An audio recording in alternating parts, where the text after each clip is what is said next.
Hey guys, welcome to another episode of Slaaap Haaapy. So this one is a fun one that I did recently with a good buddy of mine, Jeswri. Jesse is an artist. He's a street artist. He's a graffiti artist. He does a whole bunch of stuff for a whole bunch of really cool clients. So me and Jesse have been friends for, I don't know, maybe 7 or 8 years. So, we met initially in Sydney through my brother David, and we kind of, just connected and kind of have been friends and collaborators over the last 7 or 8 years. Jesse has kind of been on deck for some of my earlier music videos like Naked Soul and Poltergeist. He's also had a big hand in some of the art for some of my music like that and Caught Up. Has helped design merch and stuff like that. So yeah, I've always really messed with Jesse. I've always really appreciated and vibed with his energy. One thing about Jesse is, and I mentioned it in the interview, he's very raw. He's very committed to that, and he's very okay with that. His brand Vilify that he used to kind of work under, his banner that he used to work under, where I first initially kind of got to know him, was a brand that was really founded on this whole anti-establishment idea and that real skater kind of punk rock vibe, and he carries that into everything that he does. He's a vegan. He's very outspoken on the things he believes in, and I fuck with that. He doesn't really give a shit about what people think. He just likes to stand his ground and speak his mind. And this conversation that we had, it was a little bit wobbly at times. We kind of rambled, and we just had a little bit of fun with it. I want to get Jesse in again at a later date to really dig into some of these deeper themes that I really respect him for and appreciate him for. We didn't kind of get to him this time round, but I would like to have another conversation with him where we can dive into these things. So yeah, it's a bit unfortunate that we didn't get into him this time around. I just kind of wanted to have a little bit of a, just a hangout with him. Maybe next time round I'll have some questions prepared, but I hope you guys enjoy this episode. Jesse is a really accomplished artist and someone who I respect highly.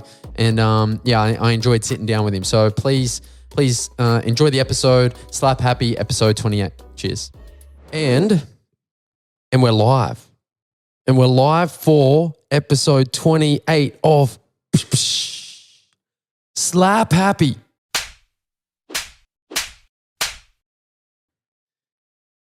My podcast. Slaaap Haaapy? Yeah, Slaaap Haaapy. We're here. We're doing it. We're live. Apparently, I'm 28 episodes too late. Yeah, you are. 28 is my favorite number. Is it? No. No? No. What is? 69. My G. All right, guys. We got I think you are my third guest. Oh, okay. Yep. So I did my mate Nick, and then my mum was my second guest. You're my third. So you're pretty much my dad. Okay. Yeah, cool. Yeah. Third is my lucky number. Yeah, cool. 3. All right, let's do it. I can work with that.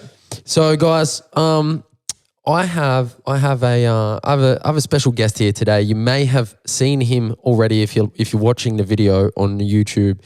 If you're not, I'm going to introduce him now. His name is Jesse. Jeswri, Vilify, the street goat, whatever you want to call him. He's the bearded man. He's in the building, and he's here to talk to me today. Jeswri, how are we? Good, man. I think you forgot my rap name as well. Oh yeah, Ted Hundy. Ted Hundy. Sorry. making it rain. Coming in hot. Making it rain blood. Yeah. Something. Yeah. Yeah. All right, hectic. Thank you. How are you? I'm doing good. Okay. I'm caffeinated. Yeah. Or guaraninated or taurinated. All the aided. There's another one in here too. Ginseng. Ginseng, yep. So I'm ginsenated. Yeah, my favorite. Ginsengated. Ginsenated, yep. That's the sounds like correct pronunciation. Yeah. It could have some racial terms in there. Yeah. There's I can't read today. Yep. Inositol. Well, it's probably fair because you probably never read that word before. No, I'm inositilated. Yep. And I'm back to guarana, so I'm guaraninated. Yeah, again, there's a lot of guarana, so that makes sense. I always thought guarana was related to the iguana. So when guarana first came out when we were kids, I was like, oh, why are they putting lizards in this? Why are they extracting lizards? Where is this lizard farm? What, this poor motherfucking lizard? Yeah, and they're just shoving him in this can. He's friends with the Yogo gorilla. Yeah. They've got him in a vial. It's just like a bank of guarana iguanas. Poor G. Poor G. Poor effort. Yeah. Well, now I'm mad. I'm not drinking iguana. Yeah, well, I mean, maybe we can sort something out a little bit later. Ted Hundy. Yeah, we got time on our hands because tomorrow, as we just heard, tomorrow we go into lockdown. Tomorrow's the day. Tomorrow's the day that we go into lockdown, and do you know what? We're kind of used to it. Yeah. I feel like I can do it. Yeah. I think we'll get through it. Is there a way that I can just hibernate? Is there somewhere? Yeah, I feel like I can just hibernate for a while. They should actually set up, because I saw someone say that I saw someone put up a tweet today that was like, we can spend $500 million on a war memorial revamp, but we can't build ready-made isolation centers for people kind of when they got to come back with COVID and they got to go to, Yeah, I couldn't think of this word today either. isolation. What's a word when you're like trying to get quarantine? Quarantine. Yeah. Quarantine. Yeah. So he goes, we can spend $500 million on a war memorial revamp or just touching it up, but we can't build ready-made quarantine centers. Yeah. They did it for Bubble Boy. Why can't they do it for anyone else? Could you imagine that? 18 years. All these motherfuckers just rolling around in Zor balls. That'd actually be pretty lit. I'd be down for that. I'd be. Do you know what? It would eliminate traffic. You can't get into your car. I've got quarantine. I've got COVID. I've got I'm allergic to quarantine. Yeah, put me in a ball. I'll be down for that. Zorb me up, baby. Yeah, zorb me up. Zorby. I do want to try one of those probably before I before I die. Like Make-A-Wish Foundation. Yeah, put me in a ball, baby. You say if you can't walk. Put me in a ball. Put me in a ball, roll me down that hill. Yeah. I think it'll be worth it. Just that fucking, the adrenaline rush of rolling down that hill, not knowing, what you're going to hit, how it's going to feel. Is this going to be fun? Am I going to feel it? Like, there's a park I saw between here and here in Brunswick. Yeah. And I think the other night I was just driving through and I saw some people with Zor balls. Oh, bullshit. Yeah, okay. so they're around. They're ready. They're around. Okay. Yeah, just Randy Marsh your nuts and just microwave yourself and jump inside. Yeah, fucking oath. I don't know how the Oh, that's right. But is that are you talking about the episode where he kind of gets a big balls? Yeah. Yeah. It's big ball energy. And he starts bouncing around the city. I'm glad I made a reference you can understand. No, I missed the first couple. Sorry. All I speak is reference. I'm like a GIF keyboard. Yeah. Quickly find a visual for what I'm trying to think. Yeah. Well, I suppose you got to be in your line of work, right? Having a lot of pop cultural inputs that you kind of like reimagine in, your own different way. You kind of got to keep finding those different bits of inspiration. Yeah. I am a pop culture keyboard. Yeah. Well, let's talk about it because for everybody that is at home that doesn't know Jeswri is a what would you say that your like main title is? Because you do a bunch of shit, but I think I would say artist. Artist. Yeah, artist is the easy one. Artist is a good overall umbrella term. Yep. I think mural artist or street artist is kind of getting into the right realm. Yep. But then I can't say street artist because I'm also inside as well. Yeah, exactly. So mural artist is a nice. Mural artist kind of covers all of it pretty safely. Yeah, warlord, banana chief. No. Warlord. Warlord. Kind of like you wage war on walls. Yeah. Ooh. It's actually not bad. I'll bill you for that. We'll do a swap. We'll work something out. Yeah. Cut. I'm out of here. No, that's fair. That's interesting. Yeah, Warlord. I guess I might check Instagram later. I'm lost on it now. Yeah. There was the term they used for people who used to do, used to do murals and like hand painted advertisements in New York in like the early 40s. They called them wall something. It'll come to me later. Now I'm like trying to trigger something in my head to launch it. Yep. Now I've just given you about 30 seconds of unusable content. No, that's fine. We'll just cut this out. Yep. No, we don't cut anything out. It all stays. There was an episode that we did maybe like a couple weeks ago where we'd had a couple beers and then halfway through I needed to go to the toilet. And then I was like, no, I need to go to the toilet right now. So I ran downstairs, and while I was in the toilet, Luke was talking shit about me to the camera. Yeah. And then he was like, I fucking hate this guy. Yeah. Like, you know, and then I was just like, don't worry, we'll cut this later. But I just left it in there. So there's one episode on our YouTube where Luke's just talking shit. I'm downstairs pissing.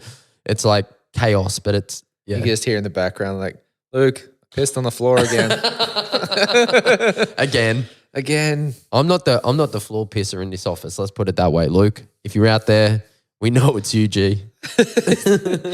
Your dick's so small as you piss on your balls. Yeah, exactly. And I've got cameras everywhere, so. In the bowl. Oh, no. Yeah. That Red Man video when they're in the bowl surfing on that turd.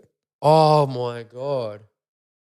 What song is that? I am remembering that. But is that Time for Some Action, or is it that? Nah. Honestly, I don't think I could name a single Redman song. I've heard all of it, but I don't think I've never like gone out of my way to listen to. Probably like maybe when I first started listening to hip hop and Wu-Tang and stuff, like I would have definitely gone out of my way to listen to Method and Red, but probably not in the last 10 years have I just kind of like taken time out of my day to just sit down and listen to them specifically. I tried the other day. Yeah. I tried listening to Redman the other day. Yep. It holds up. Yeah, fucking oath it does. I'm just so surprised that he's not a Wu-Tang member. What? He's not at all? Nah, Redman never made it. Never made the cut. He never was? Nah. So I've been living a goddamn lie. You're a liar and a thief. Holy shit. Yeah. Never was a Wu-Tang. Wow. But somehow a young dirty bastard is. Yeah. YDB. Yeah. What, is that his son?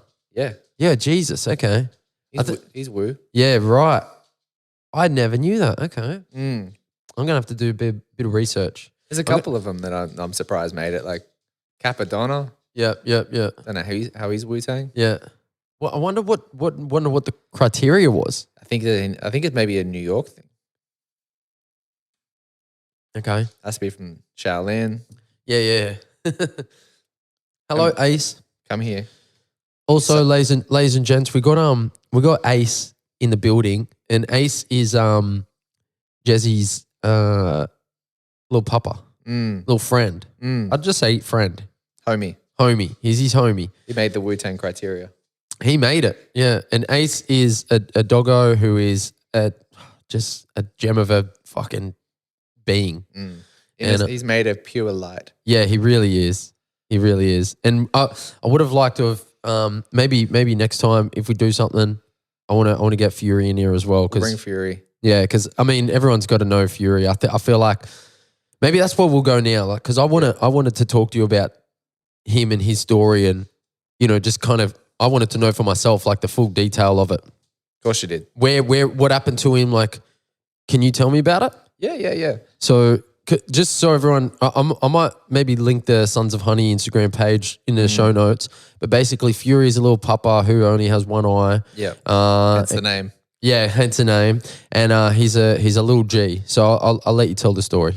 Yeah. So I think he's coming on 9 weeks old at the moment. Yep. So my mate Grizz from Lithgow in New South Wales. Yep. He put a thing up on his story about 3 weeks ago. Yeah, about three and a half weeks ago. And he's like, I'd like to find the person that did this to this dog. Right. And I looked at it and it had like one eye hanging out. Well, I had like, not an eye hanging out, but I had like one eye all stitched up. And I was like, what the fuck happened? Like what happened to this dog? And he's like, yeah, man, someone dumped it here. My partner's like operating on it right now. Yeah, right. And or it operated on it previously. And I was like, okay, tell me more. And so basically, we've come to the conclusion that this the puppy had just been the runt of the litter, and has been attacked by the dad, or like Another dog's come in and just gone to town on it. And the injuries it sustained was like fractured skull, fractured orbital, eye hanging out, and smashed jaw on the right side. He's just making himself comfy, isn't he? Yeah, yes. Oh, man. And smashed jaw on the right side. Yeah. Right. So his baby teeth, when they come out, his adult teeth probably won't come through. Oh, man. Yeah. Horrible. And so we kind of think it's a breeder. Right. A breeder who Just didn't want to do the work. yeah, who's just like, oh, okay, cool. I can't make money off this dog, so I'm just going to dump it. Oh, And so they found it on the side of the road. yeah. They brought it in. I'm choking up, Daddy. Yeah. They brought it in to the vet, and so Grizz's fiance is a vet. Yep. And a vet nurse. Wow, that's pretty. Yeah, okay. So all the absolute legends at the vet stuck out their time and stayed back and moved all their appointments around and donated their time and their money to surgically repair this angel. Yeah. Yeah. So Grizz and Rachel were fostering him for about 2 or 3 weeks, maybe 3 and a bit weeks. Yeah. But when I saw that message, I started with a story with. When I saw that message, I just let him know. I was like, "Hey, look, if nothing happens to this dog, or if he survives, like I'll come get him." Was he a chance of not surviving? It was pretty shit in the beginning. Yeah. I think it was below 50% Yeah. survival, and then it climbed up, and for like about a week, it was about 50-50. Yeah. But yeah, he just won so many people over with his story of like just being a fighter, man. Yeah. And yeah, he's a fucking fighter. Yeah. Like what type of dog can survive that and then just have so much happiness and so much Yeah. like so much And acceptance. just able to just put it behind him, and he's like, you know what, I'm here. He doesn't even know he's missing an eye right now. Yeah. I love that shit. He like takes on Ace, and Yeah. Ace is like maybe 10 times the size of him. Probably not. He's growing so quick too. I think maybe he's now like maybe 6 times the size of him. Mm. Growing more and more every week. Yeah. Everyone comes up to us like, "Oh, what type of dog is that? Where can I get one?" Like, Yeah. Fuck off. Yeah. That's where. Yeah. Where can I get a dog that has one eye? He looks so good on Instagram. What type of breed is he? Like, I don't fucking know. Yeah. No one knows. Who cares? You should say Avenger. Yeah, he's a director fury. But yeah, no, he's a little fighter, man. He's a little comedian too. So like I was telling you this morning how I was on an important business call. Yeah. Like an hour, and for that hour he was destroying my palm tree. Yep. Throwing it around the garden of fury. Motherfucker. Do you think he was trying to get your attention? Maybe. Yeah. No, it wasn't. The first couple, he was doing it for a couple of days, and I was like, that's funny. That's cute. Yeah. And then he pulled the entire pot plant around the room. Oh. And then it's gone. Like, it's done. And he's just ripped it all out. And then he realized that, like, right at the end of the phone call, before he pulled it around, that he can get in the pot plant now. And so he got some height. Yeah. Yeah, no, he's a comedian, man. Yeah. Grizz and Rachel set up a GoFundMe for him. Yeah. When because man, the surgeries and specialists are through this roof. Like everything fucking costs more than what it should. Yeah. But realistically, that's just the way the world goes. Yeah. So yeah, set up a GoFundMe for him just to at least get the basics through. When they got the basics, an idea of an understanding of what things are going to cost. Yep. Just raise the bar a little bit higher. But man, overnight he raised $1,500. Yeah, right. Just with his story, with his photos. Like, yeah, Rachel didn't hold back when she showed the photos up. She just put exactly what happened, like exactly what it looked like when she found him. Yep. And photos of like post surgery, like all stitched up and swollen and everything. But they were saying that he was out in the cold for like between 24 and 48 hours. Like all crusted over and stuff. Imagine how terrified he would have been. Yeah. I see him like he's fucking hilarious. if I leave him in like a particular spot in the room, Yeah. and he doesn't want to go anywhere, or if he's unsure of something, he will sit there, like at the edge of the bed, for example. If I leave him on the bed, which he can't jump down, I'll go get a drink, and by the time I come back, he's sitting there just all propped up like a gargoyle, just like, what are you doing? Oh, And he's right. like, his ears are touching like a rabbit. Yeah, right. Yeah, so like I could just imagine for those 48 hours, he was probably just sitting there just like, what's going on? Yeah. Where like Someone coming to get me or what? what's happening? Yeah. And he has such a high pain threshold too. Yeah. So like he's got his eye is still healing. We call it his non-eye. No. His non-eye. Yeah. Little one-eyed Willie. Yeah. We call it his non-eye, and one word. And you touch it just to see how he's going, and you can tell it causes him pain, but he just sits there and he's like, all right, cool. This is what it is. This is what it is. Yeah. He had like a wiggly tooth the other day because he's got a baby teeth. Yeah. I was wiggling it. I was like, what's up? What's up? I don't know if that shit hurts. Yeah. But I was just wiggling it. Yeah. And he was like, Yeah. When I get bigger. Yeah, you'll see. You're dead, Jeswri. yeah, I'll be 10 times the size of you. Yeah. I'll be like a food dog. I'll be like one of those Chinese lions out front of expensive restaurants that you could never afford. I'll hunt you down. You're going to hunt you down. I'll You're going to eat you up. There'll be two of me. Yeah. Clone myself. Call me Food Dog. Coming at you. Food Dog Fury. Food Dog Fury. Fury Dog. Fury Dog. Fury Dog Fury. I'll fuck you up. I love it. Yeah, no, he's a good guy. He's fun. He settled He's a in really great well. guy. Yeah. Yeah, he settled in really well. He's there was sign there's possibilities in the future that he might have epilepsy. Right.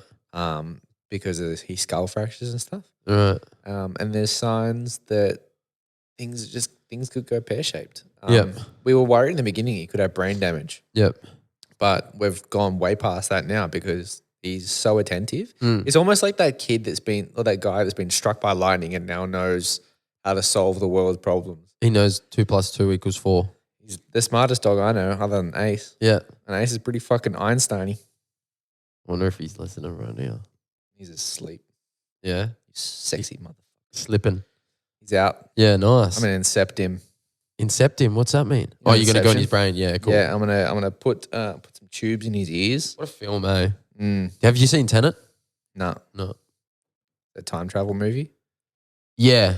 It is? You spoiled it for me. Don't worry, you're not missing out. Is Travis Scott Scott in it? No. Oh. I don't know. I don't think so. I'm not going to watch it then. No.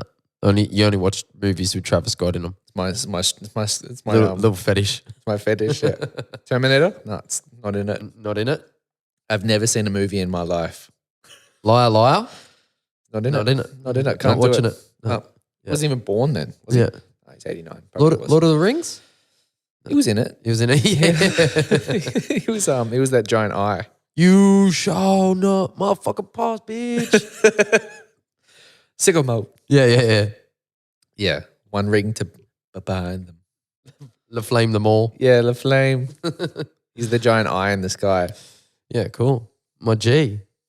That's it. Yeah, that's my criteria. If you don't hit my criteria of Travis Scott being in a movie, I'm not going to go see it with you. Yeah, cool. All right, well, I'll make sure that if we go to see a movie together, I'll make sure that Tomb Raider? Travis not in it. No. Yeah, but if he was, you'd see it. I think so. It would have to meet my other criteria of Lil Yachty being in the movie as well. Right. So what about if it was just Travis Scott? nah. No, it has to be Lil Yachty as well. Mm. Okay. Yeah. You have some good and you have some bad. Yeah. Surely there's plenty of movies that have both of them in them. Just that you haven't got around to Are you yet. sure Tomb Raider doesn't have one? It might have them both, actually, now that I think about it. I'm talking the original PS1 remake Yeah, right. where Angelina Jolie is supposed to have prism, like square boobs. Right. Yep. Yeah, I remember that. Should have them, but didn't. Didn't. Yeah, I know. They need to do something about that. Did you ever see the newer Tomb Raider one that they tried to do? That was good, Yeah. I think. I can't Is there a remember. second one? I don't know. No, I remember it. It I was think better. the Angelina Jolie one was solid. I think the newer one was more like action-y. Yeah. It wasn't as Tomb Raidery. Yeah, less latex. Yeah, I think so. Way less latex. Yeah. Not enough Lil Yachty though. Yeah, it did need Lil Yachty in it. Yeah. They were missing. Little boat. Yeah, little boat. They missed that little boat. You know, they could have got across that ocean. Yeah. Little boat. Little boat. Little boat. Across those 7 seas. Yeah. Little boat. It's the only way. You know the how you get across the river Styx? Little boat. instead of the fucking the ferryman, you just hey, it's a little boat. Yeah. It doesn't have the case. I was a little Cardi B. Cardi B. Lil Cardi B? Yeah, Lil Cardi B. Yeah. I know that Cameron, Dipset, used to do the bird call. Well, he's not a bird though. I know. But you know, maybe he owns a bird. How many birds do you reckon he's got? We're going on deeper. I don't know. He's of the avian variety. I really don't know. I really don't know. He might just have one. Just for one bird. Yeah, well, wasn't the Dipset logo, was it like an eagle? I think it was, yeah. Yeah, I'm pretty sure it was.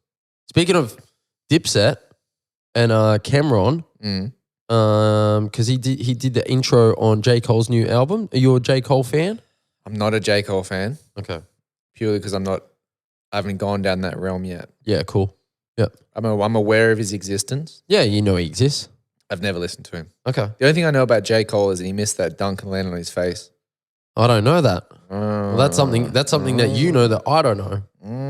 There you go. Apparently he retired from basketball. Right. Already? Yeah. He just started. I know. There's a video of him trying to go for a dunk and I think he gets it and holds onto the hoop for too long. Yeah. And then that's it, game over. He fucking pancaked it. Oh, damn. Okay. Anyway, yeah, I don't know Jake. I don't know any J. Cole songs. Well, I know Cole World. He just put out an album 2 weeks ago. Okay. It's his newest album. And Cameron does the introduction. Yeah. And he did the bird call? I don't know if he did the bird call, but it was just cool to hear Cameron. Is Lil Yachty in it? Lil Yachty did not make an appearance. 21 Savage is on it. Okay. Because him and 21 are pretty tight. Where'd 21 come from? The name or yeah. 21 Savage. I think maybe he was 21 at the time. Yep. That he turned into a savage. It's like Bart Simpson. He just doesn't age. Yeah, exactly. Yeah. You know what I think about? Like, you know, those rappers that are all, you know, like if there's guys like called Kid something, Kid, you know, and they got Kid in their name. It's like. Or Lil. Yeah, Lil, you know. What about when you. Or Baby. Oh, yeah, Baby especially. Isn't there Da Baby and Lil Baby and they're both coming at the same time? Yeah, they're both probably the two of the biggest rappers in the world at the moment. And then there's Baby from like Stunner. What's his Birdman. Yeah, Birdman. Yeah. He's Baby though. They call him Baby, yeah. I think there's another guy called Baby, I'm pretty sure. His rapper name is Baby, but his nickname is Birdman. Is it really? Yeah, I think so. Okay. I'm happy to believe you. There's too many babies. Too many babies. Too many babies, too many kids, too many littles. To be fair though, Lil Baby and Da Baby are both really good. Yeah. They're both really good rappers. They both have very different styles. They do they? They both are going to be around for a really long time. You reckon? Yeah, they're both. They should just mix together. I feel that just be Baby. They're two dyads. What's a dyad? They're split. They're like bound to join. I think so. Yeah. Why not? Well, they should just call the child. Yeah.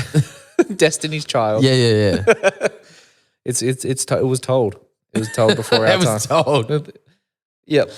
Yeah. They need a third. They need Birdman. They need Baby to join, and then they can be the little babies. The little babies. The little I get it. Yeah. And maybe if they went on like a world tour with the Teletubbies and yep. And all the kids, Kid Cudi, Kid Leroy, Kid. I'm sure there's a Kid out there. I think there is a Kid. There's probably a Kid. KIDD. I think there is, yeah. There's a Australian DJ called Kid Chaos. Okay. Yeah. There's a lot of kids. A lot of kids. A lot of babies, a lot of kids. Yeah, and a lot of Lils. A lot of Lils. Who was the first Lil? Lil Kim? Was there anyone before her? That's a great question. Yeah, I want to know the first Lil. We should figure that out. We should find that out. I feel like there would have been Lil Biggie. No, Lil Park. Lil Puck. And even there's like Lil Nas X as well. Lil Nas X, yeah. Oh man, when I first heard him, I was like, okay, if he's a rapper, he's just taking too many go tos. He's probably he's like a rap name generator. Yeah. 100. Yeah. Lil Nas X. I think he's just really just trying to be everything. My rap name is not Ted Hundy anymore. It's You've changed it already. Lil Notorious Park X J. Narcissistic J. Yeah, Narcissistic J, Notorious Lil Kid. Holy shit, that's a good name. It's got a nice flow to it. Junior. Yeah. Just in case y'all forgot. Yeah, just in case you forgot. In case y'all forgot. Roy Jones Jr. got the junior. He did. Roy Jones Jr. That's how I wanna learn a box like Roy Jones Jr. I want to rap like Roy Jones Jr. Yeah. He can't box, man. be stopped. Yeah. Can't be Y'all We must hot. have forgot. Yeah, we hot. Yo, I feel like he's a better rapper than he's a boxer. I don't remember if he's any good at boxing. I'm pretty sure he is. Nah, he's good, isn't he? He lost to Danny Green, didn't he? I don't know. I don't know much. Danny Green's not that good. No, didn't. Well, I mean, I guess he's decent in Australian circles, but I don't know if he's like world good. He's like John Cena though, I feel like Danny Green is like the John Cena of Australian boxing. Yeah. You know what I'm talking about? I know exactly what you're talking about. he's like the Hulk Hogan of Like the Ernie Els. he's not racist, huh? Ernie Els. Is Hulk Hogan racist? Yeah, right. How racist? That's a deeper dive. Right. Maybe not today. Yeah, I'm talking sex tape racist. Sex tape racist. Now you're really curious. Holy shit. How do you do that? Yeah, I don't know. He got with some radio host's wife and then just dropped some fucking N-bombs. Some N-bombs at the end. Yeah, right. Yeah, legit. What a bad dude. Yeah, Hulk Hogan. Oh, is this the Doggo that's on Netflix? Maybe. Yeah, maybe. Oh, maybe I want to watch it then. Yeah. That sounds fun. The one about Tekashi 6ix9ine. No, I haven't seen that. I haven't seen that either. No. I heard it's good. Yeah, that sounds good. I don't like that guy. Man, that whole Tekashi scenario is just so wild. Like his life is just such a fucking trip, and like it's not real. His life is not real, and like just the risk that he's taken, the danger that he's put himself in, the mistakes that he's made, I don't know, like it's just people he's snitched on. Yeah, it's just such a bro. It's like, isn't he a Crip or a Blood or something? well, he's the gang that he joined. I'm pretty sure are Bloods. Yeah, and he kind of joined them to be affiliated, like Right. try to play gangster. Okay. But these were all like real serious dudes, and when they wanted him to start, well, you need to be serious if you're going to devote yourself to a color. that's true. Speaking of devotion to colors, Lil Uzi Vert came out today. I think it was today, and he said that he claims that he is in the EBK gang, which is everybody killers. Right. And they're everybody's one word though. Yeah, no, but not to them it isn't. Oh, right. You know, and if you say otherwise, guess what?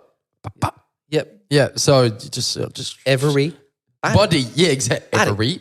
Everybody. Yeah, everybody killers. And I'm pretty sure that's the name of it. Anyway, they're a gang that are made up of other gang members like Bloods and Crips and etc. Yeah. And the name comes from the fact that they will kill everybody and anybody. Body. Yeah, and anybody. Yeah. So doesn't matter who you are, you can get it. Mm. So yeah, apparently he come out and said that he's Wow. part of that gang. Wow. You know what I found ironic? Speaking of gang colors and stuff, Yeah. Snoop Dogg Yeah. coming out with a red wine. Really? Should be a blue wine. Yeah, exactly. Oh. A little bit of food dye. Yeah. Why not? Why not though? Should be a white wine. Food dye. food dye. Boom. Yeah. I don't think you can go from blue to go to it's a red to bit- blue. Yeah. Yeah, my wine's purple. Yeah. Exactly. Yeah. Nah. I read that Snoop Dogg doesn't even drink anymore. He kind of throws the gin and juice song out the window. Yeah. He just There's gets high. There's billboards for it everywhere, like Snoop Dogg's new red wine. I didn't even know that he can get away with advertising the color red. He just better not go back to the hood, I guess. He can't go back. Once you put that out there, can't take it back. Yeah. But maybe just Snoop's like, he's transcended. Just loved, Yeah, he's transcended all ties and, you know, like he's like Mace Windu. Exactly. Yeah, he's just transcended the lightsaber colors. Yeah. Mixed red and blue together. Yeah. Purple. Yeah. I think that's the thing that I always loved about Mace Windu. What's that? Just the purple. You just always wanted to play with the purple lightsaber.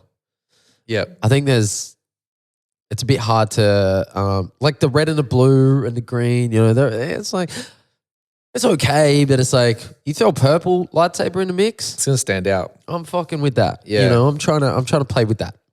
I want like I want a Kashi 6'9" lightsaber. That's pretty dope. Yeah.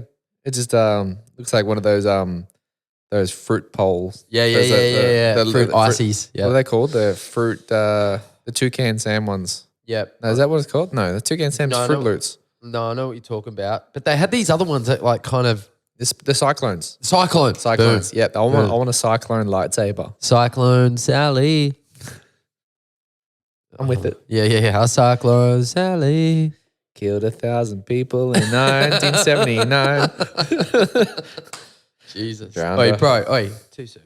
Too soon. Yeah, give it another 6 months. Give it another, yeah. Anyway, Jeswri, look, enough stream of consciousnessing, okay? I want to talk about you a little bit. Ted Hundy or me? Ted Hundy. We'll talk about him later. Yeah. If you want. Yeah, maybe spit a little rap at the end there. Okay. But I want to talk. I want to talk about. did not prepare for that bit. Come on. Yeah, where my bars at? Where my bars at? Yeah. I'm unprepared. True. You know, dishwashing liquid. $1.99. ANZ customer copy. Terminal ID. Yeah. Dope. All right, I want to talk about you a little bit. I want to talk about, you know, kind of where you're at and what you got going on, because I think it's I think it's pretty fucking cool. Thank you. Yeah. So you moved down to Melbourne how long ago? About 2.5 years ago. Okay. About And that. did you so you own a studio And gallery. and gallery. Studio gallery. Studio gallery in Collingwood. Gallery/studio. Okay. Studio/gallery. And it's called Honey Bones. Honey Bones, yeah. Yeah. Do you know what? Before I first came to the studio, I was pronouncing it Honey Bones. Honey Boney. Honey Boney. I just for some reason it didn't click that that's the actual word. Like honey's a word. Why am I fucking trying to make I think just the fact that I've never seen honey and bones next to each other. Yeah. So I was trying to make sense of it, and I'm like, Honey Bones. Okay, yeah, I get that. Or honey buns. Honey buns, exactly. one or the other, but honey bones, just I'd never seen them together. So like I'm trying to process it, and my brain wouldn't let me do it. Bees and honey. Yeah. Make money. Make money. Make money. So basically, you come down here. Was it planned to get a studio? Was it planned to start a studio? No, not to start a studio. I've always like, I think moving to Melbourne, I needed a studio. Yeah. I had a studio at home in Sydney, and it just I felt like I was always taking my work home with me. Yep. Like I would have a dedicated space for my work. Yep. And then I would take that work into the lounger. Yeah. And watch telly. Yeah. And then I would not take it back into the studio, and I'd get comfortable. So I was like, oh, cool. Well, am I working from home, or am I taking my work home with me? Yeah, I get you. So I think moving to Melbourne is a good opportunity to separate work from home. Yeah. So I found myself a studio in Collingwood. Yeah. It felt dope. It felt really nice being so close to coffee and so close to the Trang's banh mi. Shout out Auntie Trang's. Trang's, which is that on Smith Street? You know what Auntie Trang is. Don't pretend like you don't. Don't pretend like you don't. I feel like that's the one I've been to like fairly recently, like a lot fairly recently. Don't pretend like you don't know where Arnie Trang is. Is that the one that where everyone just lines up like out the door and around the corner on for Smith Street? days? Yeah. Lines up for days. You know what? I went to that place probably 4 times last week. And I've only just discovered it in the last couple of weeks. On Smith Street? Yep. Yeah. Yeah, just like maybe, it has to be the same one. It's opposite Converse. Yeah, yeah. But like there's a white one and there's a black one. No, it's definitely There's Trangs and then what we call in the hood fake Trangs. Fake Trangs. We call them fake Trangs. Do you know what? I have been to Fake Trangs, but only because they do faux there. Oh, do they do faux there? Yeah. Yeah. And it's... I might have to go to fake Trangs. Yeah. No, here's the thing. Trangs serve up like they will stack your banh mi thick. Yeah. 3 C's. Yeah. Thick. Yeah. Whereas like fake Trangs, they won't put as much in, but it's way saucier. Right. So you go there depending what you want. You want a whole meal or like a holier thing, or do you want to go to fake Trangs? Be a little bit more hungry at the end of it, not be full. Yeah. But you'll have a more have a saucy time. A saucier time, yeah. Okay. Is Trangs there's like a little old lady that's always that's like, Arnie Trang. Is that Arnie Trang? You call it Arnie? Yeah. Start calling it Arnie. I will. She'll give you free spring rolls. She slid the spring rolls in our thing the other day, and she just gave us a little smile, and me and Luke were just like, I love her straight up. She's beautiful, straight bro. up. I feel like there was an icon for Collingwood. Yeah, it's her, bro. Arnie. And me and Luke walked out of there the other day like, man, I reckon she's like a fucking multi-millionaire or some shit. She just like she's like hustling. She doesn't need to be there. She could be anywhere in the world right now, but she's just like, you know what? I'm in the trenches with my homies and here for the peeps. Yeah, exactly. Trangs, bro. Trangs, yeah. No, we've definitely made that a staple. We've been going there every Friday for the last month. Yeah, it's good. I rate it. Trangs is dope. Yeah, yeah. Their Vietnamese coffee is like you'll walk out there. It's like I've never tried it. You know, remember those like those warhead commercials, like those lemon warheads for like when we were kids, and like there was a commercial like someone sucking their face in, like It goes back. It's a strong Vietnamese coffee. Okay, good. Ooh. Yeah, damn. Okay. Yeah. Oh, now strong. If you need a hit, get that. Yeah. All right. Cool. Well, I might. Anyway, I might go there today. Yeah, we'll go. I don't know. We'll go after. Yeah, I kind of fucking. We'll go after because we know that lockdown's tomorrow. So. Yeah, exactly. Yeah. Because, man, I'm not looking forward to that lockdown starting tomorrow. No, definitely tomorrow. Yep. Anyway, so you move to Honey. You get the studio. No. So I move. I get a studio, but not a different one. Yeah, different one, and it's nice. Like I'm establishing myself, and I'm not really getting the work I want done. So I wanted to have a studio where I could paint. Yep. Where I could kind of get a little bit messy and all that thing. So. Great people where I was, but I just needed to get a little bit messier. Yep. So I went to a place in Richmond where I set up my setup shop. There was a couple of other artists around me. I could get messy, but there wasn't for the longest time there wasn't any professionalism from some of the artists there. Right. So like I'd have like the people who were running it were great. Uh-huh. A lot of the artists there were great too, but some of the artists that were there were just like really unprofessional. Yep. Man, I had a workshop that I ran for Converse, and it was like there was photographers there. It was filmed. It was like the works, and I gave everyone a heads up, and I was like, "Hey, just chill out. I may or may not be able to throw you a pair of shoes. Yep, just chill. Just like don't fuck me around." Yeah. And then one guy, they came into the studio, and one guy was asleep on the couch. Oh, man. And they were like, hey, who's that guy? I was like, oh, dude, I told that guy to stop sleeping on the couch for ages. Yeah. One day. One day. Just don't sleep here today, bros. Yeah. So it was nice, but had an expiry date. Yeah. I always knew it had an expiry date. Yeah. And that expiry date was kind of just thrust upon me one day. Yeah. I found out that their lease was up. Yeah. And so you got the drop on it? Yeah, I got the drop on it, and I needed to go find a new studio, just like the same thing. So at this point, I've had 2 studios in Melbourne in the space of a year. Yep. And I needed to do something. I needed to go find something new, and I asked them, I was like, hey, what's happening with the lease and stuff? And I didn't really get anywhere. It just nothing was happening. No one was being like active enough. And, and like I needed answers. Like I'm the kind of person that like I don't want to rely on people. Yep. And if something's not happening then and there on that second, then I'm gonna go do it myself. Yep. No diss to anybody, but it's just things need to happen. It's just my mentality. Yep. And I just thought, fuck it, I'm just gonna go look for my own. I don't want to interview with anybody. I don't want to like be around people I don't like and don't know. I don't really feel like just being in that environment. I just want to set up my own shop and just see what happens. Yeah. And then be able to provide for people that like I can get along with and establish my own little community. Yeah.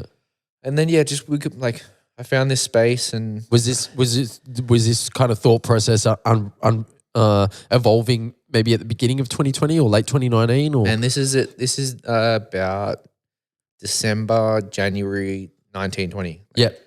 In 1920. Yeah, great year. Great year. Great drop. Yep. Depression. Depression was an all-time high because of the depression. Yep.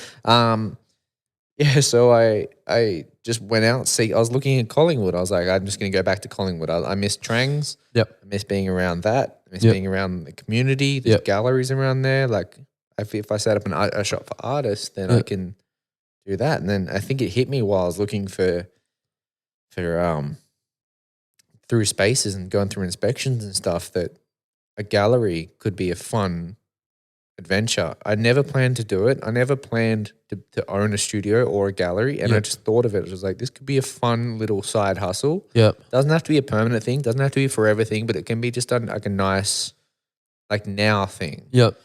And then as I was looking, like all the money was there, but my wife was just like, I'll go halves with you. Like I'll help make this happen, and then it'll give me something to do. Yeah. So yeah, we went halves in it, and then we found a space. It was 2 levels, and it's the one we got now. And then we split the gallery in the bottom level, and the studio's the top level. So we got like it's a combination of professional and messy. Yeah. So I get to set the rules, and some of the rules are don't fucking sleep in the studio. Yeah. Yeah. So it's just as simple as that, and it's nice. Like I've set up an awesome community and an awesome community around the gallery and the studio. Yeah. So like I said, it wasn't planned. It just kind of happened naturally and just happened all at the right time. And I told the people from the other studio when I got it, I was like, hey, I don't know if you guys have anything yet, but I kind of have something. Yeah. What do you guys got? And they're kind of mad, but I was like, what are you going to do? Like I found something. Yeah. And I found it on my terms, and now I'm ready to fucking get it done. So you should have been quicker. Unfortunately, yeah, a little bit. And so then I think maybe fast forward. That was I think I moved in February 2020. Yeah, so a month. Good timing. Yeah, no, great timing. Yeah, if you'd only told me 1 month later. Yeah. So 1 month later, COVID kind of fucked us around, but the first event took off hot, man. Yeah, so you got to do the first one just before the lockdown, right? Yeah. Like I remember doing it, and I getting. Maybe you showed me photos, and I was like, fucking packed. Yeah, man, like fucking packed. I think like 500 people in and out on the night. That's wild. We had how many cases of beer? Had I think maybe 12 cases of beer, 6 bottles of Fireball. Yeah, and the other, I think maybe one more sponsor. Either way, I just went through all that alcohol in one night. Yeah, sold heaps of pieces. Whose exhibition was it? It was a group show that I put on. It was called Today Was a Good Day. Oh, that was your show? Yeah. Holy shit, okay. Yeah, so I curated it. There was 50 artists and about 500 people in and out on the night. Yeah. Did you get through all the art, or was there some left over, or? There's obviously with group shows, some just don't sell, which is fine. Not for everyone. But it was a great exhibition. Like, I just gave everyone a simple theme, like produce something in the color yellow. Yeah. And I just kind of based all the Honeybones theme around the color yellow. Was that did it go like Honeybones theming first and then the show curated like that? Yeah. Okay, cool. Yeah. I wanted to have the gallery as like, it's a great start. Yeah. Fucking sick. Yeah. I mean, we got some pretty good attention straight away, and then Yeah, fucking nice. unfortunately, all the attention just died off. Like I remember getting messages from like fucking, like Foot Locker and like Monster Children and like all these fucking awesome people reached out to Honeybones and like, yeah, let's do something. I was like, yeah, let's do it. let's do it. Let's fucking do it. Let's fucking do it. I'm there. Yeah. And yeah, they kind of died out, but it's fine. And I remember thinking like when I started, I was like, oh fuck, I have struggled for like, I don't know, 10 years or something to get Jeswri off the ground. Yeah. And I've started Honeybones, and within a month, it's like where I needed to be and like the kind of response I needed to have. I was like, I don't know if it's like a combination. I don't know if it's either one of two things. Like, is this how a business should run, and I should have just done this from the beginning? Yeah. Or is it 10 years of experience has gone into launching something with such ease? Yeah. I think it's probably a bit of that. Yeah. It feels like there's like I probably know a bit what of I'm that doing. Yeah. Yeah. That 10 years of like, it's grounding, it's foundation, it's Well, I established like a lot of the people I had in the show were my friends and people I knew and some I didn't know, and like, they were fans of mine, and they were artists themselves, and they were like, hey, can I be in the show? I was like, yep. Yeah. I don't even care. Yep. Yeah. Let's do it. Yeah. And they were stoked. And yeah, sick event. I remember getting wind of COVID as it came through, and they were like, oh, have you heard of COVID? And I was like, that's nothing. Don't worry about that. That'll blow over. That's like that's like Ebola. Yeah, it's like bird flu. It doesn't really happen. It's not real. Just happened somewhere else. It's not real. We won't know about that. And then a month later, I was like, oh god, this is real. Where did all my work go? Yeah, exactly. Where's all my money? Fuck, that would have been hectic. Yeah, it's all right. Yeah, it sucked though. Did you have a bunch of mural stuff lined up that had to get cancelled? You know what? I don't think I've actually put a number to it before. I lost $30,000 worth of work in 3 days. Jesus, yeah, right. Yeah, everyone pulled out. Yeah. I had dope opportunities lined up. I had an opportunity to paint for Arnold Schwarzenegger. No way. Yeah. Really? Yeah. Okay. Doing what? It might come through later. I'll tell you offline. Yeah. But it was for him. Big Arnie. Big Arnie. The Terminator. Travis Scott. The Little boat. The T-Man. Yeah. Oh, yeah. damn. Okay. So I had that pull out, and I was like, oh, God damn it. Because he couldn't make it. That's pretty hectic. Okay. Yeah. Yeah. Was that through your manager or through you? Through me. I brought Mark on in May of last year. So a year ago. Yeah. So I brought him on in the middle of COVID. Yeah, right. So even though I lost $30,000 worth of work in 3 days, I managed to. I didn't want to sit around and just be like fucking sad and depressed about it. Like it's already a sad time. I'm just like, oh, okay, well, I'm not going to just wait for work to come to me. I work for myself. Like I need to go out and still find work. I need to find the work that I lost. Yep. And so I just found a different avenue, man. I just jumped onto Twitch. Yep.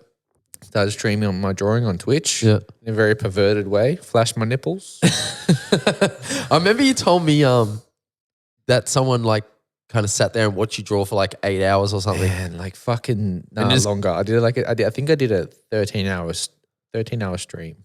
And then at the end just kind of paid you some money, and they were like, oh, thanks for drawing. Yep. And you were just like, what the fuck? That was like, I think that was the third or second last time I jumped onto Twitch. Yeah. It was fine. Like I'm glad that's how Twitch works. Like people send you money, but I think it was just the little kind of weird thing I didn't like about it. Yeah. I think it was like 4 in the morning. 4 or 5 in the morning. And I was like, oh, I feel really used. Yeah. Yeah, it was fine. Like I was stoked. I got a good little bit of money out of it. Yeah. I think they sent me like $150, and I was like, damn, I didn't do this more often. Yeah, such a wild word. But then when I got off, I was like, I don't really feel good about that $150. Yeah. Okay. Yeah, but I was drawing, like I turned all my mural work into illustrations, and I just reached out to my clients, and I was like Fireball got me through COVID as well. Yeah. I reached out to them. I was like, hey, can't do any murals right now, but do you have any illustration work I can get? Yep. And they're like, yep, we got 2 straight off the bat. We got a possible third one for you. Hectic. Yeah. That's pretty cool. Yeah. Yeah, they're good guys, man. So you got a pretty decent relationship with them? Yeah. Yeah, hectic. They're good. They're really good. Yeah.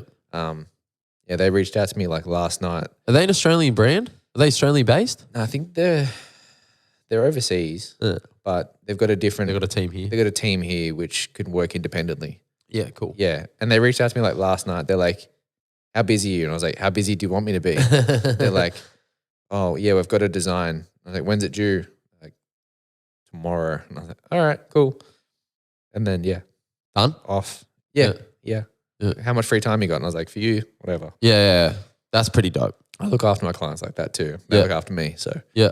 but yeah, I turned all my mural work into illustration work because I just, like I said, I didn't want to sit around and just be all mopey. Like there's only so much Netflix I could watch, and there's only so much alcohol I could drink, and you can always drink more alcohol. dude, I fucking hit a point. I hit my point. Yeah. There's only so much alcohol you can drink on a night out. There's so much alcohol you can drink at home. I did a podcast with one of my mates in Adelaide who's a professional wrestler. Yeah. I've got all of the footage. It will never come to air. Good. It would never come out. We both got fucking plastered on this podcast. It started off as a podcast. Then it turned, like after half an hour, it was just me and him egging each other on to get fucking pissed. Yeah. And like he was just drinking chocolate milk with like, I think it was like maybe whiskey or white wine in it. It was disgusting. This sounds like it's just getting messy. It was filthy, man. I was sitting there drinking sake. Yeah. Have you fucking had it? Have you ever had sake to yourself before? I have. I can't really remember it though. Yeah. Just think, like the taste or whatever. Sake is easy as fuck to drink. Right. But strong. Yeah. Okay. It is so easy. You just sip it, right? You're supposed to sip it. Right. Right. Dude, I was just drinking I was drinking out the bottle at that point. So I had a whole bottle to myself. Yeah. And then I had a whole bottle of red wine directly after. Oh. So both wines. Purple one. Yeah. And then I was like, we kept going. And I think it was like till 3 a.m. And I was like, I need to find more to drink. And I think I found a beer in the fridge. Oh God. And then I found some. It's dangerous when you get to that point where you're like just trying to find whatever. Yep. Yeah. Yeah. And when I get to a certain point, like rum. Yeah. Rum's my worst enemy. Is Fireball a rum? Fireball is a cinnamon whiskey. It's a whiskey. Yeah, that's right. Beautiful. I love it. It's a good drop. Yeah, it's good shit. Spicy. It is spicy. Hey, I'm just going to quickly check that we're still recording because I've had a few issues with this. I know the audio is still going. Give me 1 sec.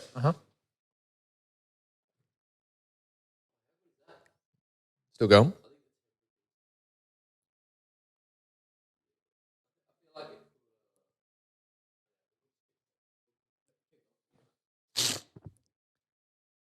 Yeah, the other day I was recording and it just shut off on me because it overheated. Oh shit! Really? Yeah, but it's all right. So I want to you kind of started turning toward the illustration stuff, trying to kind of make the most out of the situation that way. Yeah, which I think is definitely the best way to go about it because there's probably there's a period where you do have to do the drinking and the moping because it's like. There's a time and a place for it. Yeah, you got no idea how to cope with this or like, you know, you just got no idea how to proceed. You've never been in this situation. So it's like, all right, well, I need to fucking give myself a second to let this sink in and process it. Yeah. But then after that, you then have to go. The reality kicks in. Yeah, you're like, all right, well, I got to do something. Yeah. So, you know, you turn to that. That's great. When did, what was the name of your show? Nowhere. So when did, that start evolving? Well, so you've seen my work for years. It's all line work. It's all black work. It's all like outlines only. Yeah. I was feeling this part in lockdown where I wanted to paint. I wanted to get really messy. Yeah. Part of me just wanted to get like self-destructive with paint. Yeah. And just fucking express. Go nuts. Yeah. And so like almost use it as a release. I wanted to go fucking Jackson Pollock on these canvases, man. Yeah, holy shit. Yeah. Yeah. Yeah, I wanted to cut loose, and with my like refined line work style, there's no room for that. Yeah, There's no room for error. There's no room for expression. Very technical. All the expressions done on the digital drawing, all the expressions done in the planning and the composition style. And then once I get to the painting style for that particular work, it's all execution. Yeah. It's all zone out. It's all mindless and just laborious. It's just fine. Like I could just zone out, and that's my meditation. Yeah, absolutely. But when I need to express myself, I can't do it with that style. Mm-hmm. And I just remember just saying fuck it one day and just risking coming into the studio and during lockdown. Mm-hmm. No one was there. No one was around. I was trying microdosing during this time as well. So I was feeling pretty creative. Yeah. And I just took a little bit too much that day. Yeah. I macrodosed. My dog. Was that? And so I took some of that and I just told Britt, I was like, hey, I'm going to the studio. If you want me, you can. I'll call you at the end of the day. That's where I'm going. And I just remember lining up. I think I lined up 10 canvases on the gallery floor. Yeah. And I just went to town. Yeah. I put on fucking any music I was feeling at that time. I remember playing things from as heavy as Metallica. Yeah. Metallica is the heaviest I'll go, by the way. I know when people are heavy, they're like, oh, you mean that you mean Screamo? Yeah. Yeah. That's you don't go that heavy. Heavy for me is Metallica. Okay. So I put on Metallica and I put on some like ABBA as well. So real contrasting shit. So real heavy. Real heavy. Dancing motherfucking queen, yeah. Yeah. Waterloo. And then Waterloo's a deep song. Yeah. Anyway, so I remember just playing like anything I felt like. I just didn't want to restrict myself to like put to a particular playlist. I wasn't going to put on like, you know what, 50 Cent will get me through my day. I was like, no, I'm just going to put on whatever song I feel like at that time and then I'll let loose. And so I remember the first piece I painted, I wanted to I came up with a visual of like a killer whale in a fish bowl because I felt that's cool. Yeah, in my head I felt like a big fish in lockdown that was just lockdown was restricting me and I felt like this killer whale was just like this animal that just didn't belong in lockdown. It didn't belong where it didn't belong in trying to get out. Yeah. And I needed to that was how I've always been really visual with my communication, really visual with my expression and everything like that. And so that's what I created. That was my first piece and I was somewhat loose with it. It was really, really loose and untamed. I had no line work. I remember this. But you were kind of going for that because you just kind of wanted to let it happen. However it did. I remember just saying to myself at the start, I was like, I'm not doing line work in any of these pieces. Yep. That's the one thing. Yep.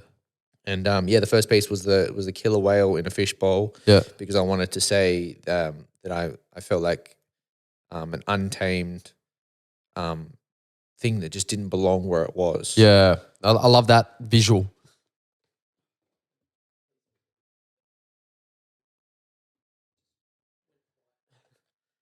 And I love that fucking visual. Yeah, I think that was it for me as well. I grew up on Free Willy, so and I was just like, wait, I'm still trying Free Willy. You'll never Free Willy. Little boat. Yeah, little boat. Sorry. And then it's cool because you could watch in that Nowhere series, you could watch the style go from untamed and uncoordinated and just expressive as fuck to a somewhat organized thing. So the first piece was a killer fish trapped in a bowl, and to the last piece was a very somewhat organized, fiery eagle that was it was mid-flight and taking off. Yep. Or trying to grab a smiley face and shit, whatever it was. Yep. But the lines went from uncoordinated to the lines finished up on this horizontal thing. And I was I'm really feeling this horizontal kind of buffing thing that I'm doing. And then once that show was over, I ended up taking that into my practice now. Okay. I use some of that in my practice. Yeah, cool. So that's pretty cool. So you developed a new skill. Would you call that a new skill? Yeah. Upskill. Yeah, cool. That's pretty cool. Yeah. I feel real good about taking something out of lockdown though. Yeah, that's great. Because I definitely feel like I couldn't have done line work. No. But then once I finished that thing, it was a really nice icing on the cake too, because I felt at that time I was I think I'm ready to go back to line work. Yep. I've had You've had your little piece. You've got it out. Yeah. Yeah. yeah, I felt like my body of work exists in that period of time, and that's cool. Yeah. And the way that kind of worked out in my head, I was like, well, if Donald Glover can do a Childish Gambino can do a piece, like a whole what's it called, Awaken My Love. Yep. An album can exist outside of his normal genre. Yep. Yep. So why can't a visual artist, Yep. a mural artist, have a body of work that exists out of the regular as well? Yep. Absolutely. So I mean, Lil Wayne did a rock album. exactly. What's Lil Boat doing? Yeah. I don't know. A bit of ballet. Yeah, Lil Boat. Little ballet boat. Freddie Mercury did an opera album. There you go. So Okay. Yep. yeah, I definitely think I think it's a great idea to try to take your core skill set or your core artistry and find another way to kind of express it and allow yourself the opportunity to upskill and kind of like broaden your horizons, but definitely with the ability to come back to what grounds you and what kind of like sets you apart. yeah. Which is obviously what you've done and yeah, it seemed like it was a great journey for yourself and I mean to culminate in that show, it would have been pretty cool. It felt nice. Yeah. It felt nice just ending it where I did, and then being able to celebrate it and welcome people in. Yep. Welcome people into my vulnerability. Yep. And welcome people into something. I feel like mental health is now starting to be spoken about. Yep. Really openly and really vulnerably. Yeah. Vulnerable. Yeah, that's a tough one. Vulnerably. Yeah. I think you just focus on the N, the vulnerably. Vulnerably. But vulnerably. Yeah. Yep. So I think now it's starting to be like just be colloquial talk and just everyday talk, and which I think is nice. So I like to think that having an artist that is able to do that as well is quite nice, because it only takes one person in a community to start like engaging, start opening up these conversations. And that's what I did. I was like, I'm just glad that I got to open up these conversations. Totally. Talk about these kind of things. And then in turn, it opened up a lot of people as well. So a lot of people talking about their really? experiences. So when they were talking to you about how they experienced lockdown and the anxiety that might have come with it, and just in general, it doesn't. I think it was even outside of lockdown. Like some people just tell me about like post trauma and stuff like that. What's going on? Yeah, it's really nice. That's great. Yeah, I think that's all I wanted. I only just wanted to start a conversation. Yep. And if you can be, you live in a pretty decent life if you can, like, one, live your life well, but then also be a vessel or a vehicle for other people to potentially open up about themselves and kind of like improve their lives. If you can do that as well, then you're doing pretty good. Yeah. I just want to be honest. I just want to be like open and honest and like myself. Yeah. I don't want to restrict anything. Mm-hmm. I like being unfiltered. Yep. And just honestly, just true. Yep. And raw. Yep. Raw is a good word. I like it raw. Oh, baby, I like it raw. Oh, baby, I like it raw. That's good shit. Yeah, that's one word that I would probably, that's one word that I'd definitely use to describe you, raw. Just raw. Just raw. That's actually good. I know. We got Warlord. That's your rap name right there, Just Raw. I'm still like Ted Bundy. Ted Hundy. Ted Bundles. Ted Bundles, yeah. Ted Hundy Bundles. Oh, are you trying to tell us something nice? He's been difficult. Are you trying to tell us something nice? Come here. Come on. Come here. He's been difficult. This is him being. What do you reckon he's saying? Do you reckon he's saying I want to go, or I want to eat, or I want to piss, or? Nah, he's not doing either. He's just telling me I'm tired of being here. Yeah, okay. He's like, what's going on? Yeah. He looks at me and he goes, yeah. Oh, now he's telling me something. Yeah. Come here. Shit. I love that. I love that. Sexy man. Yeah, you're a beautiful boy. How do you mind if I ask how that show went in terms of like, were you able to sell some of your pieces? Yeah. I sold the one which I was most stoked about. I sold some pieces. I think I sold about half of the body of work. Yep. Which for me is good. Yep. You're happy with that? Yeah, I'm happy with that. And my intention, truthfully, was never to sell the pieces. If they sold, it was great. It was not my intention. I don't like going into a show trying to make money. Yeah. I mean, it would make sense that I did. Yeah. But it's not my intention. And I think honestly, like it's never going to be a failure if your first intention is to just create something nice and have people enjoy that. If that's your intention, and the secondary kind of like win, I guess, is to make money, then you're just never going to fail. Because if people go there and they enjoy their time, you've won. Yeah. And I think, like, honestly, if you can be in a place like that, it's always a fucking strong place to be in.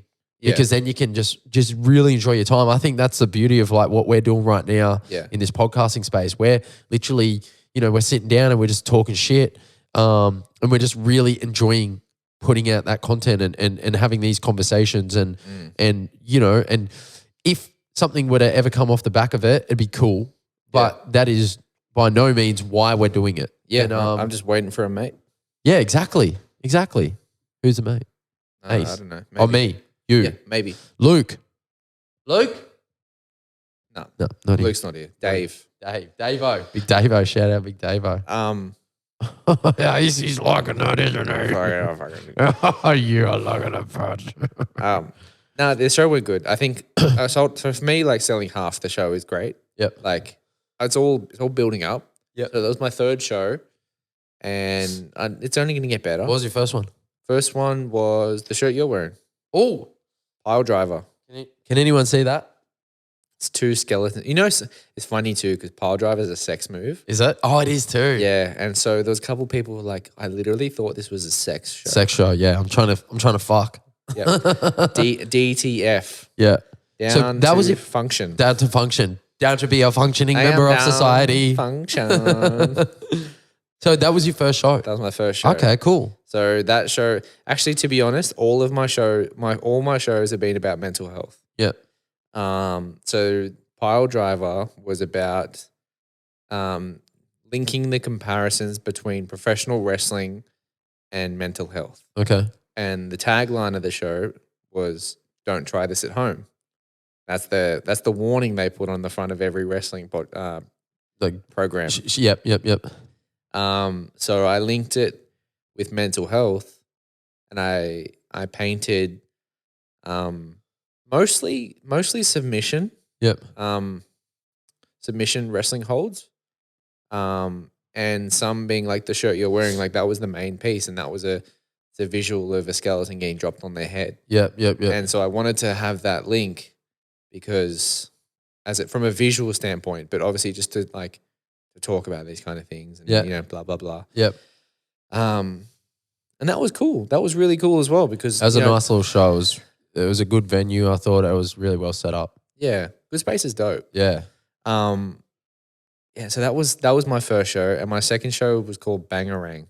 Bangarang. Okay. Yeah. So Bangarang, Where was that? I had in Sydney and Melbourne. So I had it in Good Space again, and I had the second show in Melbourne. Yeah. I had it at B-side in Fitzroy. Yep. So Bangarang. You're telling me about Bangarang, which was your second show. Yeah. So I had that at Fitzroy at B-side. Yep. And the first one was at Good Space. Good Space. Yeah. Good Space. Is that Lord Gladstone? Yeah. Yeah. Yeah. So yeah, to have it at B-side, I had another 6 pieces to the show. Yep. And what I did for that show is I wanted to show how a kid from the 90s that grew up in my environment, so my environment was like exposed to drugs, violence,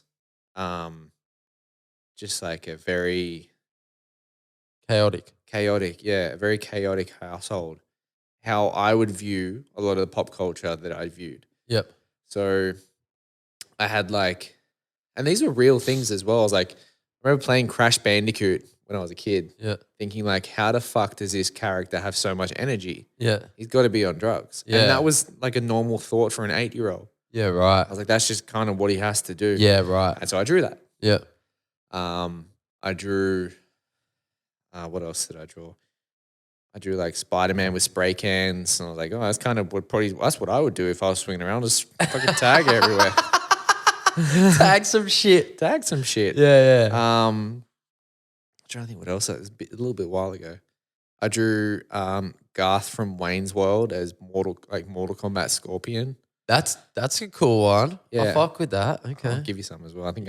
Yeah. But yeah, I just drew all these things. So I was like, I'm amalgamating things. I used to be that kid that used to play with like multiple toys. Right. You know what I mean? Just like crossing over all the different worlds and yeah. okay. And yeah, I just had a very distorted view on pop culture as a kid because I just grew up in that environment. That's just how I viewed shit. Yep. So I just drew that for the show, and that was really cool. And it was nice to know. I didn't tell anybody this shit either. I had a little bit of a thing, like a little bit of a blurb about it in the show, but I didn't really go and explain this to anyone. Yep. I was like, here is a bit about the show. Go have a look at the pieces, and you can look at it as you want. Make what you want out of it. Yep. Yep. And yeah, I did a little bit of a thing with Nowhere, a little bit of the same, but yeah, they've all been about mental health. Yep. And all the names of the shows have been pop culture Yep. references with one word. Yep. Like made up pop culture references with one word. Yep. Yep. So yeah. Is Bangarang Skrillex? Bangarang is Peter Pan. Is that where it comes from? Yeah, remember Hook from the 90s? Yeah. Yeah, when Rufio is like Bangarang. That's their word that they throw around. Right. I remember the movie quite well. So all the Lost Boys, that's like their catchphrase. Right, okay. That's where Skrillex got the music video for it. He actually he pays homage to the 90s movie. Fuck, what a gangster. So all the Lost Boys were stealing from the pirate, Captain Hook, the ice cream man. Right, okay. Yeah, I remember that shit. Yeah, okay. So. Man, that's a great movie, eh? That's my favorite movie. Ever? I think so. Hook, yeah. I don't blame you. It's a fucking great movie. I always wanted to be a Lost Boy. Yeah, I don't blame you. Yeah. That scene with the food, man, that's an all-time scene, hey? That's my favorite scene ever. Yeah. You lewd, crude, rude bag of pre-chewed food, dude. Bars. You did come through the bars. I came through. Ted Bundles. Ted Hundy. Yeah, right. Man, I'm Ace is not having this. Part of he's having it, but he's just like, I just need to chill. Yeah. Just shut the fuck up. Yeah. He's kind of there's a tiny bit of like. Side eye? Yeah, tiny bit of side eye. You know what? I can get him more comfy. And then this is how I do it. I put his bum down properly. Yeah. And then he can chill. And then that's how he does it. As soon as he can get his bum down, he'd probably be happy, right? There he goes. Oh, yeah, there he goes. He's happy. The bum. It's in the bum. It's all the bum. It's all in the hips. It's all in the hips, apparently, yeah. You know, right, Ace? Yeah. Yeah. Has he always got his little scarf on? Yeah. Hanky? Most of the time. If he doesn't have a scarf on, he's got to go on, get out. You want to go, do you? He's just going to make a scene. No, he's got a scarf or his coat on. Coat, yeah. Yeah. When he looks weird when he's naked. Yeah, I can't imagine him. I could not imagine him without a little bit of clothing on, a little bit of steez. Yeah, he's always got some steez. Yeah, my man. He's got about 4 bandanas. Yeah. I think we're all wearing flannel today, actually. Yeah, fucking oath. Flannel gang. Little boat. Little boat. Yeah. So yeah. Bangarang, right, is the reference. Okay, cool. That's cool to know. Yeah. But they've all got, I like to do that. I like to have like my pop culture in there somewhere. Yeah. I'm working on my 4th show. So you've just started, or it's been going for a little bit? I'm concepting it now. Yep. Can't see above Ace's head. That's all right. That's all right. Yeah, I'm concepting it now. So can you give us a little bit of a... Yeah, so I've got an artist residency in Tasmania. It's through QBank Gallery. Right. And so they're putting me up in their studio gallery for a month. I'm going to create a body of work there. So I'm going in with an idea, and I'm going to create for a month while I'm there. Okay, talk me through that a little bit. So I think so they pay for you to come down and just exist in this space? They're not. Is that how it works? They're putting me up. They're not paying me. Okay. The pay will come from the show. Okay. Right. Yeah. So they put you there, right? Yep. And they host you. You create the work. They put me there like Saw. Like Saw. Yeah. The movies. Oh, Saw. they chain you there. Yeah. Cool. Get out if you can. Yeah. So you got to paint your way out. Yeah. You can get out, but you have to cut your leg off. Yeah. Cool. All right. Well, that's all right. You got 2 of them. I got 2 legs. Yeah. You'll be able to. I always did want a machine gun as a leg. Yeah, yeah. What was that off? Was that Death Proof? Is it Death Proof? Yeah, I think I can't remember the name, but I remember that. Either. Yeah. Okay. So it was Quinton, wasn't it? I think it was Quinton. Yeah, pretty sure. But yeah, they're putting me up for a month. Okay. And so paint the shit out of some shit. Yeah. And then at the end of it, you host a show. Yeah, and I'll bring that show back to Melbourne as well. Dope. Yeah, so everyone will be able to see what I did. Okay. But it's gonna be a nice body of work because what I'm concepting at the moment is the fact that like everything's so busy right now and like everything's really chaotic again and everything's really stressful and obviously given with the lockdown tomorrow. Yep. Tomorrow, yeah? Definitely tomorrow. Definitely tomorrow. Yeah, not looking forward to that. Definitely not looking forward to tomorrow. Yeah, it's going to suck. For that whole week starting from tomorrow, the 7 days after it. From tomorrow though. Yep.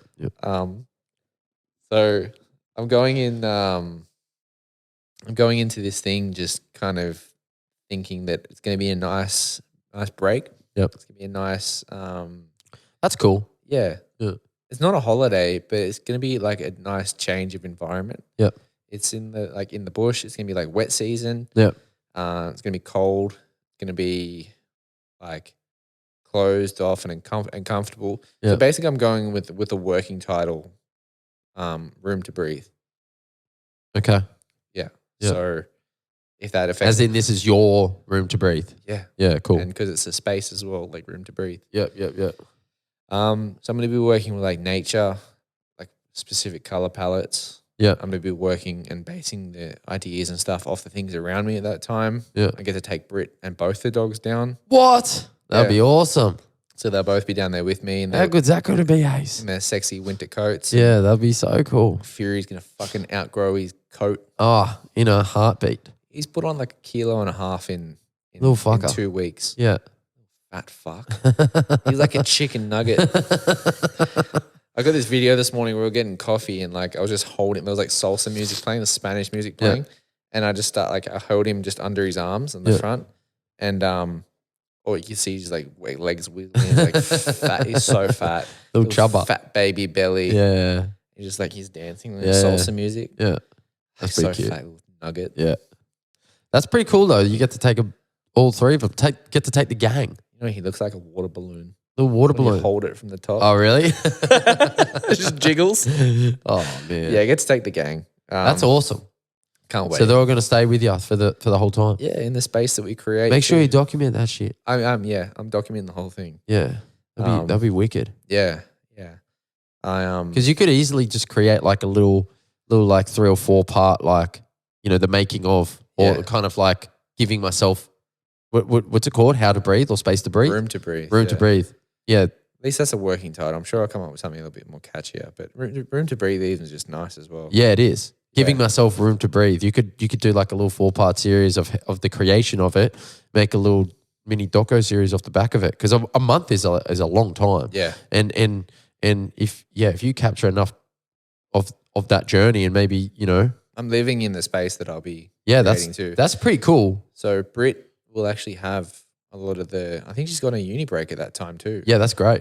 So I'm leaving in what's the date today? It's yesterday today. So. Yeah, so it's the 20. It's the 27th of May. Definitely 27th. Okay, so I'm leaving in less than a month. Yeah, cool. And because I feel like because when you're doing your shows, you're obviously doing Instagram stories, and you kind of you share a lot of like your emotion and the frustration of certain moments. Oh, sorry, when you're doing like other jobs for people or even when you're doing your own stuff, I guess, but you kind of like, you document it. Yeah. So I feel like if you took it the next step further and you just kind of, you documented, like you filmed all of that, all your frustrations or your like, joy or whatever. And you kind of, you put that together into like a vlog afterward. I reckon it would be pretty cool. Yeah. It's funny too, actually, on that Instagram journey, like journal thing. It's funny too. Someone said to me the other day, like, "Oh my God, I love your Instagram stories. I follow you pretty much for your Instagram stories. You always look so busy." I'm like, I just fucking record me and my dogs. Yeah, just fucking talking shit. I do nothing. Yeah. I like them too, personally. I think I'm just mostly just sharing like funny fucking videos from like Eggs Tyrone. And Yeah. stuff like that. Oh, they got the Eggs best is shit. They got the best shit. Eggs are so good. My boy Jackie put me onto them and I just love it. This is a motherfuckers like full like crip walking and shit and oh man. I remember the funniest ones are like the Turkish the Turkish like male like the boys only dance like the celebrations and they're like full traditional like and then they're dropping whack some gangster music on. They're dropping some fucking Vince Staples over the top. Yeah. North. Yeah. Some North over some Turkish dancing. Bro, that's a genius channel. I love it. I love Eggs. Eggs Tyrone gets me through my fucking day. Yeah, 100. Yeah. Ted Hundy. Yeah, rightio. Well, I reckon we should get close to wrapping this up. Yeah. For a couple of reasons. One, I'm pretty sure the camera's cut out again. Because I just heard it. And two, we got this meeting at 6 o'clock that I probably got to start doing a little bit of prep for. That's okay. But yeah, I think look, I've had a lot of fun. I'm also having fun. Yeah. And I really appreciate you and Ace coming through. Ace, I appreciate you coming through, G. You've been the tap dancer. Yeah, the tap dancer. You've been a gangster. And next time, I'll leave this up to Ace. But Ace, next time I want you to bring Fury. All right? Maybe I'll bring both. Yeah. If not, I'll definitely bring Director Fury. Yeah. Bring them both. Yeah. And I think obviously I'm going to link him down below the Sons of Honey page. But I think I'd like everyone to kind of get to know them because I think they're both beautiful boys. Yeah, they're funny. They're funny. Yeah, Ron Swanson and the other guy. Yeah. Yeah. Yeah. Ace, what are you doing? See. Maybe we can get Ace to talk. Ace, come here. Do you want to go for a walk? Do you want to come here? We'll go for a walk. Speak. Say hi. Speak. Oh. Little boat. He wants to go for a walk. Does he love his walks? Yeah, he does. He's funny too because he's not on lead, so he just does his own thing. Yeah. Now he's giving me death stares. He's like, "You fucking ass." You said the W word. The W. And now we're not doing it. I will have to wait. No, he does his own thing. So he just walks up and he'll like go all the way to the street and he'll stop. But he knows he's got all that room in between to play with. He can do what he wants to do his little thing in that space. Until he gets to the street. He knows he's got the little sidewalk to play with. Yeah. It's good. This morning I got into the studio to jump straight into my meeting where Fury destroyed my pot plant. Yeah. And then I sat around for like another half an hour just doing like helping Britt with her work. Yeah. And man, he kept bugging me. I couldn't figure out I kept asking him what he wanted. Yeah. And I go through my list of things. I was like, "Do you want to go for a walk? Do you want are you hungry?" He's looking at me now like yes, I'm all the above, man. Yeah. And I was like, "Do you want to go toilet?" And he's like, did it again. He looks at me like, "Do you want to go toilet? Go toilet?" There you go. He did that. Yeah. Oh, okay. Was that it? That's it. Yeah. And so he was like, "Yeah, I'm fucking go." And then we walked out the door and he like fucking bolted right to the end of the street, stopped, waited for me, barked at me, got caught up to him, ran to the next street, stopped, ran all the way, stopped, the thing. And then right out of the third block, there's a bit of patch of grass. Oh, is that the one near kind of around the corner from that coffee shop? Yeah. Near Susie's. Yeah. Yeah. So he is that his pissing spot? It's his shitting spot. Oh. He fucking ran carefully, of course, carefully to this patch of grass, looked at me and was like, This is it, baby. It's going down. He looked at it like a fucking oasis, like he's in the Sahara, like a mirage. Yeah, like a mirage. Yeah, he's like, "I can't see water. Where is it?" Yeah. And he saw it. Yeah, so he just fucking ran to it. And he shat on the water. Yeah, and just like him being able to tell me he can go, he wants to go do that. I was like, that's so cool. I love that. But yeah, he gets all the sidewalk to play with her. He loves his walks. He loves his shits. Yeah. Yeah, Man, the poo what with a view. life. The poo with a view. Poo with a view. What a life. Yeah. Walking and shitting and walking. Shitting and walking. Shit talking and walking. Yeah. Walk it like I shit it. Walking shitting like I'm walking. Oh, that's a life. Oh yeah, Ted Bundy. Yeah. Ted Hundy. Yeah. Well, to be honest though, when you come back next time, I'm going to have to hear some bars. Yeah, I'll think of some. Think of some. Yeah. I'll go as slow as 360 raps. That's fair. Yeah, I'll rap as slow as I'm talking now. Yeah. Cool. I'll do some like Darth Vader type raps. Yeah. I'll just get that dude from South Park. Ned. Yeah. That motherfucker. No, I like that. We're getting into some jokes now that I shouldn't get into. Yeah, that's all right. Anyway, I'll drop some bars next time. Drop some bars, baby. Ted Hundy. Yeah, Ted Hundy, aka Ted Bundles, aka Chocolate Strawberry. Yeah, the straw buddies. Yeah, Straw Buddies. Yeah, aka Mr. Ringlight. Yeah, aka Ace's dad. Ace's dad. aka Fury's mum. I like that. I wear both pants. Yeah. Wow, nice. I wear two pairs of pants. Yeah, you got it going on. I'm from Sydney, man. You know from Sydney too. We wear two pairs of pants. You got two under there. You got one under there. I got a pair of pants under here. Yeah, cool. I think. No undies today. No undies. And no briefs. No undies. It's a cold winter day. Ted no undies. Yeah, Ted no undie bundies. No undie bundy. No, we'll get it. There's something there. There's a bar there. No bundies. No Ted no bundies. Smashing bundies with Ted Hundies. I wear no undies. Oh, Dropping bars. Okay, that's they're not bars. They're just you talking about your life. I told you I'm just going to talk. Yeah, drinking bundies, no undies. Yeah, that's just your life. Yeah, and then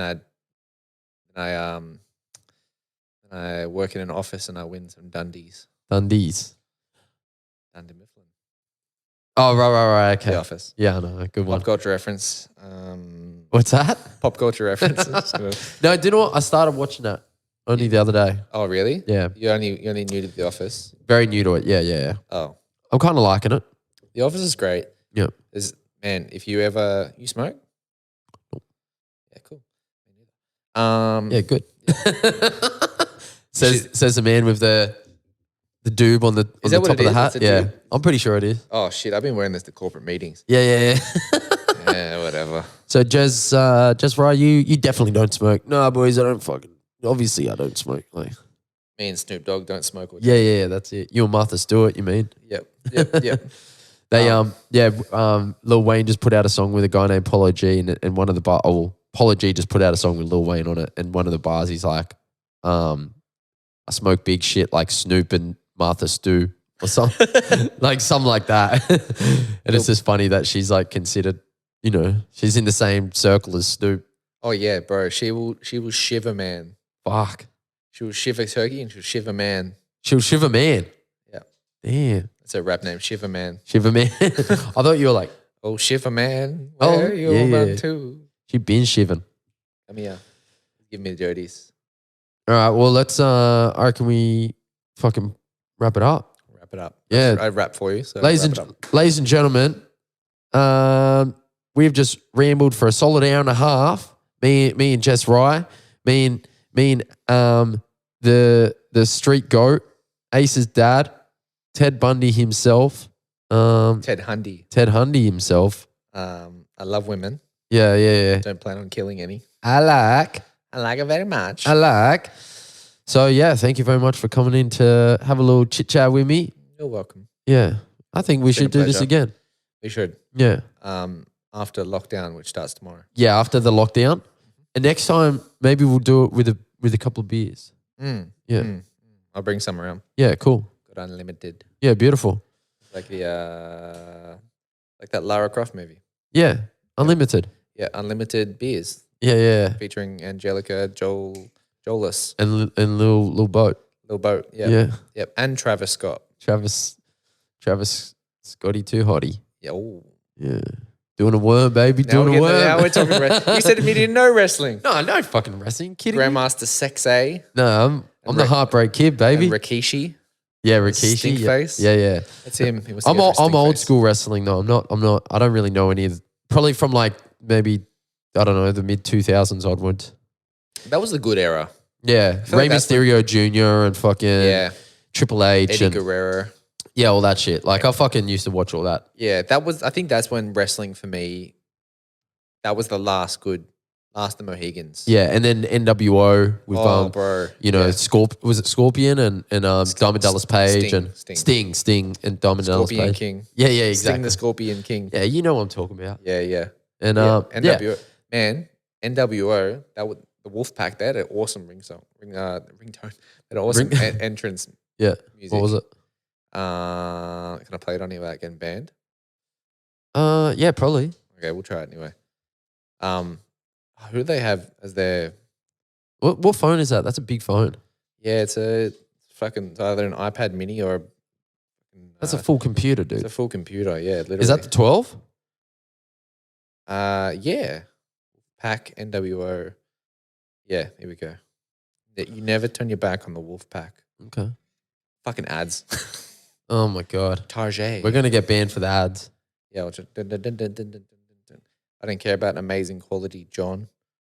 Shops nearest you near Maribyrnong. Not near Maribyrnong.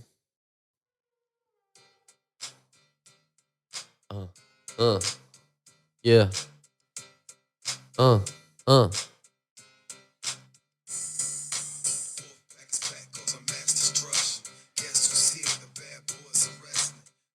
Guess who's here? The bad boys are wrestling. Yeah.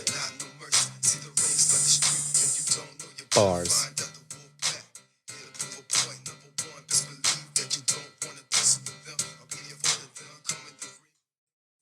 I'm talking about, see? Heat. Yeah. If only I had a fucking horn. Back Back at that time too, The Rock had his own Method Man song too. The Rock Man, did. Yeah, Method Man had a unfair, feature man. on If You Smell What The Rock Is Cooking. Oh, really? Yeah. That's unfair. I think he had a Stone Cold verse as well. Only fair. Oh, yeah. Who would you say your favorite wrestler is of all time? Stone Cold. Stone Cold? Yeah. Yeah. Easy. It's Why? The one I relate with the most. Yeah. Bald. Yeah. Weird. No, likes jorts. Yeah. Loves shorts. Wears he's shirtless and wears a vest. Yeah. Things that I agree with on a socio-economic value. Yeah, 100%, dude. I totally see the brand value march forward. Yep. Diagnostic agnosis in that. Yep. Of Yeah, course. 100%. Bitcoin. Yeah, to the moon, baby. Yep. No, Stone Cold. He hates his boss. Hates cops. Yep. Drinks a lot of beer. Does. There's a weird obsession with snakes. Yep. And I